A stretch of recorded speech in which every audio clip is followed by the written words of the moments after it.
আজকেই কিছুক্ষণ আগে আমাদের মন্ত্রী হিসাবে শপথ নেওয়ার পর দপ্তর ঘোষণা হয়েছে, আপনারা সবাই জানেন, যে হায়ার এডুকেশন, পঞ্চায়েত দপ্তর এবং জেনারেল অ্যাডমিনিস্ট্রেশন।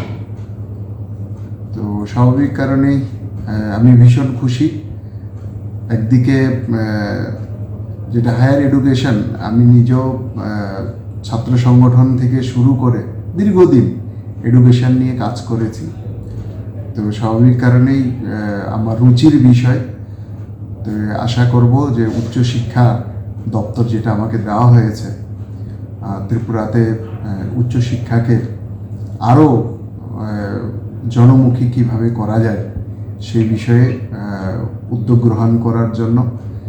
তারপর আরেকটা গুরুত্বপূর্ণ দপ্তর যেটা হচ্ছে পঞ্চায়েত, যেটা সরাসরি একদম গ্রামীণ এলাকার মানুষের সাথে যুক্ত এবং মানুষের দৈনন্দিন জীবনযাত্রার সাথে যুক্ত। স্বাভাবিক কারণে এটা একটা গুরুত্বপূর্ণ দপ্তর।